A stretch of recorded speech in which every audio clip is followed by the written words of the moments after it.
యుక్త వయసులో అసలు అబ్బాయిల్లో కలిగే మార్పులేంటి? తల్లిదండ్రులు ప్రైవేట్ పార్ట్స్లో వెంట్రుకలు రావడం అయినా సరే, నైట్ కానీ అబ్బాయిల గురించి చాలా తక్కువ మంది చెప్తున్నారు. మగపిల్లలకు కూడా అంతే కీలకమైన దశ. ఏం మేడం, నిజం మేడం, లైంగిక వేధింపులు అబ్బాయిలు కూడా ఉంటాయా? అదే మగపిల్లవాడు వచ్చి ఇంట్లో నాకు ఇలా జరుగుతుందని చెప్పుకుంటే పేరెంట్స్ యాక్సెప్ట్ చేస్తారు. కళ్ళలో వస్తుంటాయి, మా ఆడపిల్లలు చూసినట్టు, ఆడపిల్లలతో గడిపినట్టు అలా వస్తుంటాయి. సెక్సువల్ క్యూరియాసిటీ ఎక్కువగా ఉంటుంది కాబట్టి నిజంగా ఇంటర్నెట్ అంత ప్రభావితంగా ఉందమ్మా పిల్లల మీద. ఎలా ఉందండి? హోమ్ తీసుకున్నట్లయితే సో ఎక్కువగా ఫోన్ వీడియోస్ అవి ఇవి చాలా వస్తాయి. ఇదివరకు నీతి కథలు ఎక్కువ చెప్పేవారు. వాళ్ళు చెప్పేటి కూడా నీతి కథలు. సెక్సువల్ క్యూరియాసిటీ కూడా విపరీతంగా పెరుగుతుంది. 6 మార్కులు తగ్గినాయి, అయినా పిల్లవాడు సూసైడ్ అటెంప్ట్ చేస్తాడు. Welcome to our channel. నా పేరు దుర్గా ప్రసాద్. ఈరోజు మనతో పాటు ప్రముఖ behavioural coach, parenting coach Sharada గారు ఉన్నారు. నమస్కారం శారద గారు. నమస్తే దుర్గా ప్రసాద్ గారు. చాలామంది ఏంటంటే యుక్త వయసులో ఉన్న ఆడపిల్లల గురించి మాట్లాడతారండి. ఆడపిల్లలకు మార్పులు వస్తాయి అని క్లియర్గా తెలుసు కూడా, కానీ అబ్బాయిల గురించి చాలా తక్కువ మంది చెప్తున్నారండి. అవును సార్. అంటే యుక్త వయసులో పుబర్టీ అంటారు కదా, యుక్త వయసులో అసలు అబ్బాయిల్లో కలిగే మార్పులు ఏంటి? తల్లిదండ్రులు ఎటువంటి జాగ్రత్తలు తీసుకోమంటారు? ప్యూబర్టీ స్టేజ్ అనేది ఆడపిల్లలకు ఎంత కీలకమైన దశనో మగపిల్లలకు కూడా అంతే కీలకమైన దశ. ఎందుకంటే ఆడపిల్లలకి ఏం చేస్తారంటే ఈ రజస్వల అయిందని రజస్వల మహోత్సవం అని చెప్పేసి పెద్ద ఫంక్షన్ పెళ్ళంతా చేసేస్తారు. అది చేసేస్తున్నారు సార్. ఎదురు చూస్తుంటారు కూడా. నేను చూసాను చాలా మంది. అవును. ఎప్పుడు పెద్ద మనిషి అయింది చెప్పేసి పెద్ద ఫంక్షన్ అన్నమాట, అందరినీ పిలిచేయాలని చెప్పేసి. అవును. కానీ అబ్బాయిల విషయానికి వచ్చేసరికి అసలు చెప్పట్లేదు కూడా, సొసైటీలో కూడా అవగాహన కూడా ఇవ్వట్లేదు. అదేంటి అని అంటే ఫస్ట్ ఈ స్టేజ్ అనేది ఆడపిల్లలతో పాటు మగపిల్లలకు కూడా చాలా ఇంపార్టెంట్ స్టేజ్. కానీ సరైన టైంలో అవగాహన ఇవ్వడం అనేది ప్రతి పేరెంట్ యొక్క బాధ్యత. సో ఆడపిల్లల్లో ఉన్నట్టు మగపిల్లల్లో కూడా కొన్ని సైకలాజికల్ చేంజెస్ ఉంటాయి, ఫిజికల్ చేంజెస్ కూడా చాలా ఉంటాయి, శారీరక మార్పులు అనేటివి. ఎగ్జాంపుల్ తీసుకున్నట్లయితే మామూలుగా మగపిల్లల్లో 11 ఏళ్ల నుంచి 14 సంవత్సరాల లోపు కూడా కొన్ని చేంజెస్ అనేటివి వస్తూ ఉంటాయి. గొంతు మారడం అయినా సరే, మా మొహం పైన మొటిమలు రావడం అయినా, ప్రైవేట్ పార్ట్స్లో వెంట్రుకలు రావడం అయినా సరే, నైట్ ఫాల్స్ వంటివి కూడా జరుగుతాయి. సో వీటితో పాటు టెస్టోస్టిరాన్ హార్మోనల్ వల్ల కూడా కొన్ని చేంజెస్ వస్తాయి.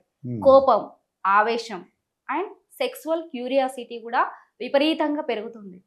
సో ఆ టైంలో సరైన అవగాహన ఇవ్వకపోవడం వల్ల ఇంట్లో తండ్రి, మగపిల్లవాడు కాబట్టి తండ్రి, స్కూల్లో టీచర్, బయాలజికల్ సైన్స్ టీచర్ అయినా టీచరు, సో వాళ్ళు కరెక్ట్ చెప్పాలి, ఈ ప్రాబ్లం వస్తుంది అని అవగాహన ఇవ్వాలి. లేకుంటే పిల్లవాడు భయపడిపోతూ ఉంటాడు, కంగారు పడుతూ ఉంటాడు, నాకెందుకు ఇలా జరిగింది అని.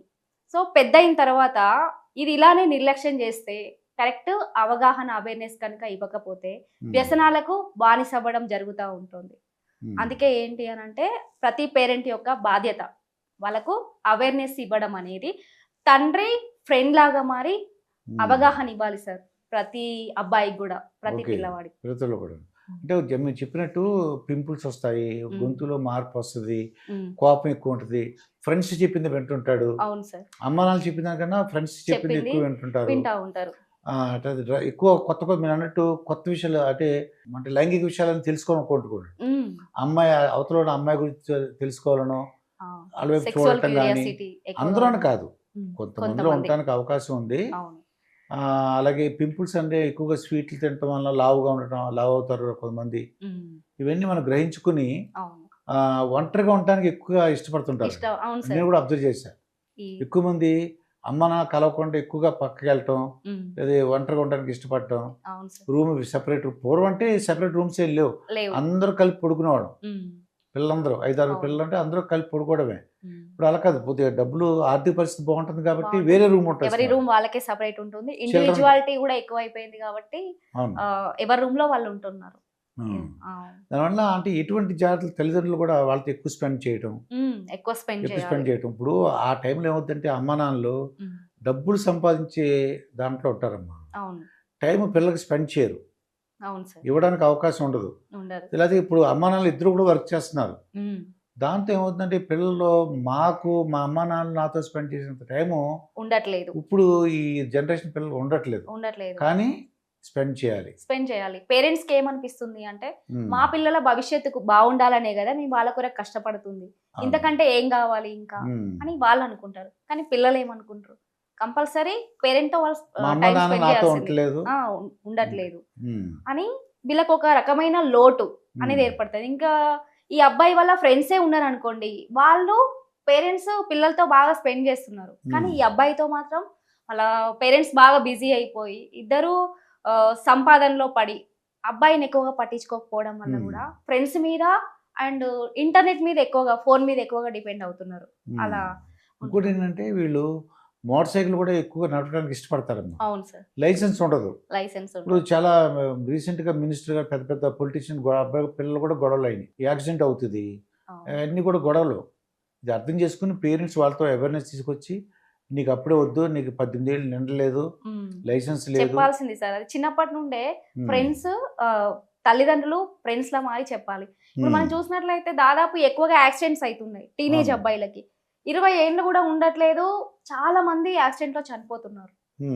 ఇది చిన్నప్పటి నుండి వాళ్ళకి గైడ్ చేయలేకపోవడం వల్ల, అవేర్నెస్ ఇవ్వలేకపోవడం వల్ల. మీకు తెలుసు ఏం చేస్తారంటే వీళ్ళు వాళ్ళ లాంగ్ పడుకున్నప్పుడు ఇప్పుడు మోటార్ సైకిల్ తాళం తీసుకెళ్ళాడు అనుకో, వాళ్ళ ఫ్రెండ్స్ 2-3 వాళ్ళ మీద వాళ్ళతో కూడా మోటార్ సైకిల్ ఎక్కేస్తారు.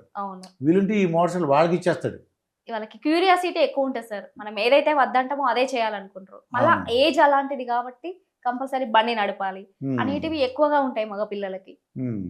అయితే ముఖ్యంగా ఇవన్నీ వాళ్ళ విషయాలని కొద్దిగా జ్ఞానంగా ఉండాలంటే పేరెంట్స్ అమ్మా నాన్నలు కూడా ఎక్కువ ఏంటంటే గొడవలు పడుతున్నారు అనుకో, అమ్మా నాన్నలే వీళ్ళు ఎదురుకుండా గొడవ పడుతున్నారు, ఇంకెంతో ఇబ్బందిగా ఉంటుందో చూడ. చాలా ఇబ్బంది ఉంటుంది సార్. ఎందుకంటే మగ పిల్లలు ఎవరైనా కానివ్వండి, బయట ఎలా ఉంటారో లోపల అలా ఉండకపోవచ్చు కూడా. మానసికంగా చాలా మెంటల్ గా డిప్రెషన్కి వెళ్ళిపోతారు. చదువు మీద సరిగా ఇంట్రెస్ట్ పెట్టారు.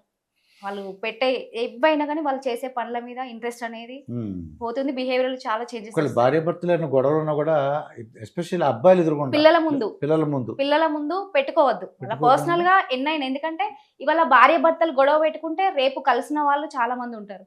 కానీ పిల్లలు మళ్ళీ నార్మల్ స్టేజ్ కి రాలేరు కదా, అదే మైండ్ లో ఉంటది వాళ్ళకి. క్లాస్ లో ఉన్నంత సేపు కూడా పేరెంట్స్ గురించి కూడా ఆలోచించే వాళ్ళు చాలా మంది ఉన్నారు. అమ్మ నాన్న అట్లా అయిపోయారు అనేది. అంటే సెన్స్ ఆఫ్ సెక్యూరిటీ తగ్గిపోతుంది అన్నమాట. భద్రతా భావం అంటే నేను సేఫ్ గా లేను అన్న ఫీల్ అనేది ఎక్కువగా వస్తుంది పిల్లలకి. ఇంకోటి ఏంటంటే స్కూల్ యాజమాన్యం, స్కూల్ కానీ కాలేజ్ కానీ యాజమాన్యం వాళ్ళు, టీచర్లు కొద్దిగా ఎక్కువ కేర్ తీసుకోవాలి. చదువు మీద శ్రద్ధే కాకుండా చదువు చెప్పాలి. ఇటువంటి విషయాలు బాబు నీకు ఇలా ఈ మార్పులు ఉంటాయి, ఇలా ఉంటది, నువ్వు ఇలా చేస్తావు అని ముందే చెప్పారనుకో. చూడు స్పీడ్ బ్రేకర్ ఉంటుంది చూడు, మనకి ముందే స్పీడ్ బ్రేకర్ అని ఉందనుకో, ఇది డేంజరు, ఇది స్పీడ్ బ్రేకర్, ఇక్కడ కరెంట్ షాక్లు ఉంటాయి, జాగ్రత్తగా మన బోర్డులు ఉంటాయి కదా, హెచ్చరిక, హై వోల్టేజ్ అని. అలాగా అంటే స్కూల్ యాజమాన్యం, టీచర్లు, అలాగే పేరెంట్స్, మన చుట్టాలు, తెలిసిన వాళ్ళు, వీళ్ళందరూ కూడా వాళ్ళకి కౌన్సిలింగ్ చేసి మంచి విషయాలు. ఇదివరకు నీతి కథలు ఎక్కువ చెప్పేవారమ్మా. నీతి కథలు చెప్పడం వల్ల ఏమవుతుందంటే వాళ్ళకి అర్థమయ్యేది. బాల భీముడు అని చెప్పేసి, బాలరాముడు అని చెప్పేసి అలా కథలు చెప్తూ, బాల ఆంజనేయ స్వామి, ఇలా ఏదో చెప్పి మొత్తానికి వాళ్ళలో వచ్చిన మార్పుల్ని కొద్దిగా, అది మంచి అలవాటు సార్. ఎందుకంటే పేరెంట్ వాళ్ళు చెప్పేటి కూడా నీతి కథలు, అందులో ఉన్న నీతి పిల్లలకు నేర్పాలని వాళ్ళంతా ఓపిక్గా చెప్తున్నారు. బట్ ఇప్పుడు చెప్పే వాళ్ళు లేరు. ఇది కూడా మనం ఒకసారి మాట్లాడుకుందాం sir. Joint family, nuclear family, joint ఉమ్మడి కుటుంబాలలో ఉన్నంత వాల్యూస్ ఇప్పుడు ఈ చిన్న కుటుంబాల్లో ఉండట్లేదు పిల్లలకి. ఇదండి, యుక్త వయసులో ఉన్న పిల్లలు ఉంటే, ఇంట్లో ఉంటే మీరు చాలా జాగ్రత్తగా ఉండాలి, వాళ్ళ గురించి ఆలోచించాలి. వాళ్ళు ఉన్న మార్పులు, మీరు ఉన్నప్పుడు పరిస్థితి వేరు, ఇప్పుడున్న పరిస్థితి వేరు. అంటే ఇంట్లో ఆడపిల్లలు అంటే ఎక్కువగా లైంగిక వేధింపులు ఆడపిల్లలు అనేసి మనం చూస్తున్నామండి. చాలా మంది ఆడపిల్ల అనుకుంటున్నాడు, అబ్బాయిలకు కూడా లైంగిక వేధింపులు ఉంటాయని నేను విన్నాను. నేను అవును సార్. మీకు కూడా మీకు తెలిసినంత వరకు మీరు అది కౌన్సిలర్గా ఉన్నారు, మీరు ఒక బిహేవియరల్ కోచ్ కాబట్టి మీకు అనుభవాలు కూడా ఉంటాయి. నిజమా మేడం, లైంగిక వేధింపులు అబ్బాయిలు కూడా ఉంటాయా? ఉంటాయి సార్. ఎందుకంటే చాలా మందికి తెలీదు, ఆడపిల్లల్లో మాత్రమే లైంగిక వేధింపులు ఉంటాయి అనుకోవడం అతిపెద్ద అపోహాది. సో ఆడపిల్లలతో సమానంగా కూడా మగపిల్లలకు కంపల్సరీ లైంగిక వేధింపులు అనేటివి ఉంటున్నాయి. కానీ ఏంటి అని అంటే మన సొసైటీలో ఉన్న అతిపెద్ద లోపం ఏంటి అంటే, ఆడపిల్ల వచ్చి అమ్మ నాకు ఇలా జరుగుతుంది అని చెప్తే అర్థం చేసుకుంటారు, సింపతి చూపిస్తారు, అయ్యో ఆడపిల్ల కదా అని. అదే మగపిల్లవాడు వచ్చి ఇంట్లో నాకు ఇలా జరుగుతుందని చెప్పుకుంటే పేరెంట్స్ యాక్సెప్ట్ చేస్తారా? నువ్వు మగపిల్లవాడివి, నీకు ఇలా జరగడం ఏంటి, నువ్వు భయపెట్టలేకపోయావా, నువ్వు ఎదిరించలేకపోయావా అని చాలా మాటలు అంటారు. అందుకే ఆ పిల్లాడు మానసికంగా ఒక ట్రామాలోకి వెళ్ళిపోతాడు. పెద్ద అయిన తర్వాత వ్యసనాలకు బానిసాయి ఏ రిలేషన్ కూడా అంత ఈజీగా నమ్మలేకపోతాడు. అందుకే ఆడవాళ్ళతో సమానంగా కూడా మగపిల్లలకు కూడా కంపల్సరీ ఇలా జరుగుతున్నాయి సార్. అది కూడా కొన్ని హాస్టల్స్లలో, కొన్ని అకాడమిక్ సెంటర్లలో, కోచింగ్ సెంటర్, స్పోర్ట్స్ అకాడమీలలో ఉంటున్నాయి.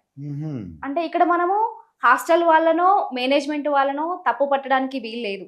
ఎందుకంటే హాస్టల్లో ఉంటే పిల్లలకి డిసిప్లిన్ అలవాటు అవుతుంది, సొంతంగా ఎదిగే అవకాశం కూడా అక్కడ ఉంటుంది, చేసుకుంటారు. ఇండివిజువల్ గా బ్రతికే అవకాశాలు అంటే పిల్లలకు చిన్నప్పటి నుండే అలవాటు అయిపోతాయి. సో ఎక్కడైతే సూపర్విజన్ లోపిస్తుందో, పర్యవేక్షణ, హాస్టల్ మేనేజ్మెంట్ వల్ల పర్యవేక్షణ లోపిస్తుందో అక్కడ ఇవి ఎక్కువగా అవుతుంటాయి సార్. తోటి పిల్లలే, సీనియర్ విద్యార్థులైనా కానివ్వండి, లేకపోతే అక్కడ పనిచేసే సిబ్బంది అయినా కానివ్వండి, ఎక్కువగా వాళ్ళ వల్ల పిల్లలు, మగపిల్లలు ముఖ్యంగా ఈ వేధింపులకు గురవుతున్నారు సార్. అప్పుడు ఏం చేయాలి? ఆ పిల్లలు వాళ్ళ తల్లిదండ్రులు, అమ్మ నాన్నలకి తెలిసి టీచర్లు చెప్పారు అనుకోండి, వీళ్ళు కోపం మీరు అన్నట్టు నువ్వు మగవాడివి నువ్వు అనకుండా కామ్గా ఉండాలి. వాళ్ళు కామ్గా ఉండి అర్థం చేసుకుని వాళ్ళకున్న సమస్య ఏం చెప్తున్నారు, అది ఎలాగ సాల్వ్ చేయాలి, ఎలా పరిష్కరించుకోవాలి, ఎలా ఉన్నారు. ఇప్పుడు ఫ్రెండ్సే ఏడిపిస్తున్నాడు అనుకోండి, ఫ్రెండ్సే అతను ఏదో స్నానం చేసినప్పుడు బాత్రూమ్ డోర్ ఓపెన్ చేసి వాడు బట్టలు ఎత్తుకెళ్ళిపోవడం, ఏదో మొత్తానికి అలా చేశారనుకోండి, అప్పుడు ఏం చేయాలి, పరిష్కార మార్గం అనేది చెప్పాలి. అవును సార్. ఎందుకంటే ప్రతి స్కూళ్ళల్లో కూడా, ప్రతి హాస్టల్ అయినా కానివ్వండి, స్కూల్ అయినా కానివ్వండి, కంపల్సరీ ఒక సైకాలజీ టీచర్ ఉండాలి. ఉండి ప్లస్ ఇవన్నీ కూడా పేరెంట్స్ కూడా ఏం చేస్తున్నారు అంటే పిల్లల్ని బయట ఉంచిన తర్వాత అస్తమానం నువ్వు ఎలా చదువుతున్నావు, నీకు ఎన్ని మార్కులు వస్తున్నాయి, ఫుడ్ బాగుంటుందా, నువ్వు మంచిగా తింటున్నావా అంటున్నారు. కానీ చుట్టూ ఏమన్నా ఎవరైనా ఇబ్బంది ఉందా అని మాత్రం ఎవరు అడగట్లేదు. సంతోషంగా ఉన్నావా, ఇబ్బంది ఉందా, ఈ చదువు ఏమన్నా చదువు కానీ తిండి బట్టలు అన్నీ ఓకే, ఇవి కాకుండా ఇవి కూడా అడగాలి. లైంగికంగా ఇబ్బంది పడుతున్నారా అనేది కంపల్సరీ ప్రతి పేరెంట్ కూడా అడిగి తెలుసుకోవాలి. కొన్ని మీరు విన్నారు లేదు, జెంట్స్ కి కళ్ళలో వస్తుంటాయి, ఆడపిల్లలు చూసినట్టు, ఆడపిల్లలతో గడిపినట్టు అలా వస్తుంటాయి, మీరు విన్నారో లేదో? అవును సార్. అంటే టీనేజ్ కాబట్టి, యుక్త వయసు కాబట్టి పగటి కళలు ఎక్కువగా అంటారు పిల్లలు. డ్రీమ్స్ లో ఎక్కువగా ఉండిపోతారు అన్నమాట. ఆ అబ్బాయి అట్రాక్షన్ అనేది ఎక్కువగా ఉంటుంది కదా సార్, సెక్సువల్ క్యూరియాసిటీ ఎక్కువగా ఉంటుంది కాబట్టి పగటి కళలు ఆ అబ్బాయితో ఉన్నట్టు, ఈ అమ్మాయితో ఉన్నట్టు. అదే కాకుండా ఆడవాళ్ళు మగ హీరోలు, ఇప్పుడు ట్రెండింగ్ లో ఉన్న హీరోలతో కూడా, ఎట్ ద సేమ్ టైం మగవాళ్ళు కూడా, మగపిల్లలు కూడా హీరోయిన్లతోటి అట్లా ఉన్నట్టు కూడా అవి కూడా ఎక్కువగా ఉంటాయి సార్. వాళ్ళకి వచ్చిన కళ్ళు వచ్చినాయి అనుకోండి, ఇది అవి నార్మల్ అని చెప్పాలి, మనం నార్మల్ అని చెప్పాలి. మాకు కూడా అలా వచ్చి చిన్నప్పుడు వచ్చింది, నాకు కూడా అలాగేది చెప్పాలి. టీచర్లు కూడా ముందే చెప్పాలి, అలాగ వస్తుంది, వయసు ప్రకారం అలా వస్తుంది, మీరేం భయపడకూడదు. ఎక్స్పీరియన్స్డ్ పర్సన్స్, పేరెంట్స్ ఫేస్ చేసిరు, స్కూల్లో టీచర్స్ కూడా ఫేస్ చేసిరు కాబట్టి రాబోయే ఏ ఉన్నా గానీ పిల్లల వయసు ప్రకారం ఎప్పటికప్పుడు వాళ్ళకు గైడెన్స్ ఇస్తే గనక పిల్లలు దేనికైనా సరే భయపడకుండా ఉండే అవకాశం చాలా ఉంది. ఏదైనా కష్టం వచ్చినా ఏదో ఆత్మహత్యలు చేసుకోకుండా, ఇంట్లో పారిపోకుండా, ఏంటి ఇంకేమి అంటే అనుకోని సంఘటనలు జరగకుండా వాళ్ళు పరిష్కార మార్గాలు కనుక్కొని జీవితంలో మనం ఎదగాలి, మంచి పేరు తెచ్చుకోవాలి సమాజంలో, మనకి ఎటువంటి చెడు అలవాట్లు లేకుండా. ఏంటి మొత్తం మన చుట్టాలకు కానీ, లేకపోతే మన అమ్మా నాన్నలకి, మన ఊరి ప్రజలకి అందరికి కూడా మంచి పని చేసి ఉద్యోగం సంపాదించో, లేదా దేశానికి, ఆ ఊరికి మంచి పని చేసి మంచి పేరు ప్రఖ్యాతులు సంపాదించుకోవాలని చెప్పాలని మనం. అవును సార్. అది చిన్నప్పుడే పేరెంట్స్ దగ్గర ఉంటుంది. అది నేనున్నా అని భరోసాని ఇవ్వాలి. నీకు ఏదైనా సరే, నువ్వు ఎగ్జామ్ లో ఫెయిల్ అయినా సరే నీకు తోడుగా మేము ఉంటాం. ఎగ్జామ్సే నీ ఫ్యూచర్ ను డిసైడ్ చేయవు, పరీక్షలు నీ ఫ్యూచర్ ను డిసైడ్ చేయవు. కాబట్టి నీకే జరిగినా మేమున్నాం. నీ వాల్యూస్ అంటే చదువుతోటి పిల్లవాడి జీవితాన్ని పోల్చొద్దు. సో అప్పుడే అలా ఉంటేనే పిల్లవాడి జీవితంలో ముందుకెళ్తాడు. ఇంతకుముందు మీరు అన్నారు కదా సూసైడల్ థాట్స్, అవి కూడా రాకుండా ఉంటాయి. ఎప్పుడు కూడా అస్తమానం మార్కులు ర్యాంకులతోటే పోల్చితే పిల్లలకు అదే బ్రెయిన్ లో ఉండిపోతుంది. అవును. అంటే నాకు ఎక్కువ మార్కులు వస్తేనే నా పేరెంట్స్ దగ్గర నాకు విలువ, ఓకే. లేకుంటే నాకు ఇంకా విలువ లేదు, చదివే నా జీవితాన్ని డిసైడ్ చేస్తుంది అని ఎక్కువగా పిల్లలు ఆలోచిస్తూ ఉంటారు. అది నా పేపర్లో చూసాను సార్, 470 మార్కులకు 464 మార్కులు వచ్చినాయి. ఒక 6 మార్కులు తగ్గినాయి. 6 మార్కులు తగ్గినాయి. అయినా పిల్లవాడు సూసైడ్ అటెంప్ట్ చేసుకున్నాడు, చనిపోయిండు. ఇంకా ఎలా చెప్పడం? అంటే మొట్టమొదటి నుంచి ఏం చేయాలంటే తగిన పేరెంట్స్ కానీ అందరూ కూడా తగిన అంటే ఆత్మస్థైర్యం కల్పించాలమ్మా. ఆత్మస్థైర్యం. ఇప్పుడు అది ఫెయిల్ అవుతుంటాయి, మార్కులు తక్కువ వస్తుంటాయి, మళ్ళీ వెళ్తాం, మళ్ళీ పాస్ అవుతాం, మళ్ళీ ఎగ్జామ్కి వెళ్తాం అని భయం లేకుండా చెప్పాలి. భయం లేకుండా చెప్పాలి సార్. అది చిన్నప్పటి నుండే కనుక ఇస్తే చాలా జరుగుతున్నాయి కదా, నీట్లో అని అవని ఇవని పిల్లలు ఇలా చేస్తున్నారు. ఏమైనా ఇదివరకు ఉన్న యుక్త వయసుకు నీ వయసు నా వాళ్ళు నీ యుక్త వయసులో ఉన్నప్పుడు నేను యుక్త వయసులో ఉన్నప్పుడు ఉన్న కండిషన్స్ వేరు, ఇప్పుడున్న టెక్నాలజీకి ఇప్పుడున్న ఫెసిలిటీస్కి వేరు. కొద్దిగా పేరెంట్స్ అందరూ కూడా కేర్ తీసుకోవాలి, సమాజం కేర్ తీసుకోవాలి, సార్. స్కూలు కాలేజీ వాళ్ళు టీచర్లు అందరూ కూడా కేర్ తీసుకోవాలి. ఇప్పుడు సచిన్ టెండూల్కర్ కి నీకు 10th లో ఎన్ని మార్కులు వచ్చినాయి అని ఎవరైనా అడుగుతారా సార్? అడగరు కదా. సో చదువుతో సంబంధం లేకుండా సంపాదిస్తున్న వాళ్ళు కూడా చాలా మంది ఉన్నారు. థామస్ ఎడిసన్ ఆయన 1000 సార్లు ఫెయిల్ అయ్యి కూడా బల్బును కనిపెట్టిండు. అలాంటి వాళ్ళను ఇన్స్పిరేషన్ గా తీసుకొని పేరెంట్స్ కూడా పిల్లలకు చెప్పాలి. స్కూల్లో టీచర్స్ అయితే పేరెంట్స్. సో ఇలా చెప్పడం వల్ల పిల్లలు ఎమోషనల్ గా స్ట్రాంగ్ గా ఉండాలి ఫస్ట్. ఓకే సార్, నేను సెల్ ఓపెన్ చేసి చూస్తుంటే ఏంటేంటో చెప్తున్నాయమ్మా. నేను ఒక ఐఏఎస్ ఆఫీసర్తో ఇంటర్వ్యూ చేశాను అనమాట. చేస్తే ఆయన అన్నమాట, అసలు ఈ విడాకులు ఈ గొడవలు ఇవన్నీ పిల్లలందరూ బాగుండాలంటే ఇంటర్నెట్ తీస్తానుకోండి అసలు. అవును సార్. అంటే ఆయన అన్నది ఇప్పుడు ఏంటంటే టెక్నాలజీ పెరిగిన తర్వాత అది సాధ్యం కాదు, ఇంటర్నెట్ లేకపోతే ఈ మొత్తం సమస్యలన్నీ పరిష్కరింపబడతాయి అన్నారండి. నిజంగా ఇంటర్నెట్ అంత ప్రభావితంగా ఉందమ్మా, పిల్లల మీద ఎలా ఉందంటారు? ఇది పిల్లల మీద ఏంటి అంటే, నేను టీన్స్ అండ్ పేరెంటింగ్ కోచ్ కాబట్టి చెప్తున్నాను సార్. టీనేజ్ లో పిల్లలకి కొన్ని శారీరకంగా మానసికంగా మార్పులు చాలా వస్తాయి. ముఖ్యంగా శారీరక మార్పులు చూసుకున్నట్లయితే కొన్ని వస్తాయి కాబట్టి వాటి గురించి పిల్లలకు చాలా సందేహాలు ఉంటాయి. నాకే ఇలా వస్తున్నాయా, లేకపోతే వేరే వాళ్ళకు కూడా ఇలా వస్తాయా అన్న డౌట్ వాళ్ళకి ఎక్కువగా ఉంటుంది. ఆ టైంలో కనుక పేరెంట్, స్కూల్లో టీచర్, సొసైటీ పిల్లల డౌట్స్ అంటే సందేహాలకు సరైన సమాధానాలు ఇవ్వకపోతే పిల్లలు ఏం చేస్తారు అంటే ఫోన్ మీద ఎక్కువగా డిపెండ్ అయ్యే అవకాశం ఉంటుంది, ఇంటర్నెట్ మీద. అవన్నీ కూడా తెలుసుకోవాలి అన్న కుతూహలం, క్యూరియాసిటీ వాళ్ళకి ఎక్కువగా ఉంటుంది. సో అలా పేరెంట్స్ మార్గదర్శకత్వం ఇవ్వకపోతే గనక పిల్లలు ఫోన్ వైపు, ఇంటర్నెట్ వైపు ఎక్కువగా అడక్ట్ అవుతున్నారు. అక్కడ సగం తెలిసి తెలియని ఇన్ఫర్మేషన్తో బంధాల పట్ల, ఆడపిల్లల పట్ల విభిన్న అభిప్రాయాలు ఏర్పడి తప్పుడు పనులకు ఎక్కువగా ఇంపార్టెన్స్ ఇస్తున్నారు సార్ పిల్లలు. చాలా సమస్యలు ఎదురవుతున్నాయి. అది చూసినప్పుడు సినిమాల్లో ఒక హీరో 10 మందిని కొట్టేస్తాడమ్మా, నిజంగా కొడితే కుదిరితే అలాగా జైలుకి వెళ్తారు, పోలీస్ కేసులు అవుతాయి, హత్య ప్రయత్నం అయ్యి హత్య కేసులు ఉన్నాయి. ఇవన్నీ తెలుగు సినిమాలో హీరో మాత్రం కొట్టేస్తుంటాడు. అది నిజ జీవితంలో కుదరదు కదా. పాపం ఆ పిల్లలందరికీ ఆ వయసులో వాళ్ళకి ఏమైనా నిజం అనుకుంటారు, వాళ్ళు నిజం అనుకుంటారు. అంటే మేము చేసేదే మాకు నిజం.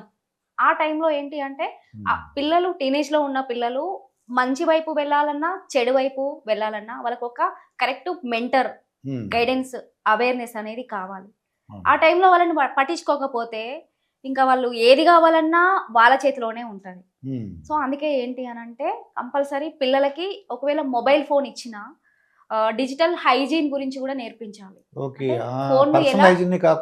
డిజిటల్ హైజీన్ కొత్త వర్డ్ బాగుందమ్మా. హైజీన్ గా ఉండాలి అంటుంటారు, నీట్ గా ఉండమని. అంటే ఒళ్ళు నీట్ గా ఉండటం, ఇల్లు నీట్ గా ఉండటం, డిజిటల్ హైజీన్ కూడా ఉండాలి.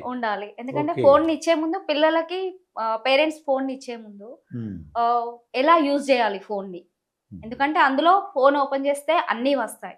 సురక్షితంగా, బాధ్యతగా, వాళ్ళ ఏజ్ ను హద్దులో పెట్టుకొని ఎలా యూజ్ చేయాలి, వాళ్ళు చూసే అంతవరకే చూడాలి తప్ప అనవసరమైనవన్నీ కూడా చూస్తున్నారు కదా. అలా కాకుండా కంపల్సరీ చెప్పే బాధ్యత పేరెంట్స్ కు ఉంటుంది ఇంట్లో. ఇప్పుడు యూట్యూబ్ ఉందనుకోండి, కొన్ని అసభ్యకరమైన లేదా ఇబ్బందికరమైన అది తీసేస్తుంది. అవును సార్. ఆ ఛానల్ కూడా పక్క. ఇన్స్టాగ్రామ్ అలాగే ఉందా? అది లేదు, అన్ని వస్తా ఉంటాయి. మనము యూట్యూబ్ క్రోమ్ తీసుకున్నట్లయితే సో ఎక్కువగా ఫోన్ వీడియోస్ అవి ఇవి చాలా వస్తుంటాయి. సో పిల్లలు ఏదైనా సరే సార్ నెగటివ్ కంపల్సరీ ఉంటుంది. అది అంటే వాళ్ళు ఇన్స్టాగ్రామ్ కూడా వస్తున్నాయి ఇవి. ఇన్స్టాగ్రామ్ లో కూడా కొన్ని కొన్ని వస్తున్నాయి. వస్తున్నాయి. బట్ ఒకటి చూస్తే పదే పదే అవే వస్తా ఉంటాయి. ఓకే. అందుకే మళ్ళీ చూడాలనిపిస్తుంది కాబట్టి వీలైనంత వరకు పేరెంట్స్ అంటే ఇన్స్టాగ్రామ్ లో అది డిలీట్ చేయమని అంటారా అండి? వాళ్ళు ఎలా చేస్తున్నారు? వాళ్ళు అలో చేస్తారు ఎలా సార్. చేస్తున్నారు? చేస్తారు. మీరు అన్న ఇది ఎవరికి- అసభ్యకరమైన వీడియోస్ ఉంటాయి కదా, అవి కూడా ఎలా అది మనం కంట్రోల్ చేయలేమంటారా? ఏమైనా లాకింగ్ సిస్టమ్ కానీ? ఉంటాయి సార్ అవి కూడా. లాకింగ్ సిస్టమ్ ఉంటుంది. ఇప్పుడు ఇండివిజువాలిటీ ఎక్కువ అయిపోయింది. సపరేట్ రూమ్స్ కూడా పిల్లలకు ఉంటున్నాయి కాబట్టి పిల్లవాడు ఏం చూస్తుండ అన్నది పేరెంట్స్ చూడట్లేదు కదా. వాళ్ళు ఫోన్ ఇస్తున్నారు, వాళ్ళ బిజీలో వాళ్ళు ఉంటున్నారు. కానీ పిల్లవాడు మాత్రం అవే చూస్తున్నాడు ఎక్కువగా. పేరెంట్స్ కు తెలియట్లేదు. చూసి కూడా డిలీట్ చేసే అవకాశాలు చాలా ఉంటాయి. కాబట్టి కంపల్సరీ దీని గురించి నేర్పించాలి. ఫోన్ గురించి కూడా, ఇంటర్నెట్ గురించి కూడా. నాకు ఇంకోటి అర్థమైంది శారద గారు, మీరు చెప్తున్న నాకు అయింది. మనం ఎప్పుడు పడితే అప్పుడు చూడకుండా పిల్లలకి ఫోన్ ఇచ్చినప్పుడు ఒక టైం, ఒక 1 అవర్ 1.5 అవర్ వాళ్ళకున్న వర్క్ని బట్టి నువ్వు ఎంటర్టైన్మెంట్ అనుకోండి నీకు 30 మినిట్స్ లేకపోతే 1 అవర్. ఎడ్యుకేషన్ అనుకోండి ఎనీ టైం ఎంతైనా ఎడ్యుకేషన్ గురించి ఉపయోగించుకోవచ్చు. కానీ ఎంటర్టైన్మెంట్ గురించి ఉపయోగించుకుంటే మాత్రం ఇంతకన్నా ఎక్కువ ఉపయోగించద్దు. టైం కూడా పొద్దున్నే లేచిన వెంటనే వాడకూడదు అంటున్నారండి. పొద్దున్న లేచిన వెంటనే మంచం మీదే డిజిటల్ అడిక్షన్ కి అలవాటు పడొద్దు. అది ఎంతవరకు వాడాలో అంతవరకు మాత్రమే వాడాలి. చూస్తున్న కొద్దీ చూడబుద్ధి అవుతుంది. ఇంకా మనకు ఎడ్యుకేషన్ అనేది మన మైండ్ లో ఉండదు. ఆ రీల్స్ అవన్నీ మాత్రమే, ఎంటర్టైన్మెంట్ మాత్రమే మన బ్రెయిన్ లో తిరుగుతూ ఉంటాయి. కాబట్టి అనుకుంటే యుక్త వయసులో వాళ్ళే బెస్ట్ హాల్లో అందరి ఎదురు కూర్చొని చూడమంటే బెటర్ మనండి. అది చాలా వెళ్ళిపోకుండా టీవీ ఉంది సార్, వాళ్ళకి బోర్ కొడితే స్క్రీనే చూడాలి, స్క్రీన్ టైం కావాలి అంటే పెద్దలతో పాటు ఒక ½ అన్ అవర్ ఆ స్క్రీన్ టీవీ చూస్తే సరిపోతుంది. అందరూ ఉంటారు కాబట్టి. సో పర్సనల్ గా ఫోన్ ఇవ్వడం వల్లనే ఇవన్నీ కూడా జరుగుతున్నాయి పిల్లలకి. ఏదేమైనా చాలా జాగ్రత్త. ఇప్పుడు ఏంటంటే ఇదివరకు వేరు, ఇప్పుడు వేరు. ఇదివరకు అప్పుడు డబ్బులు లేకపోతే అన్నం ఉంటే చాలు, అంటే కూర అన్నం ఒక ఇది ఇల్లు ఉంటే చాలా అనుకునేవాళ్ళం. ఇప్పుడు అవన్నీ ఉన్నాయి.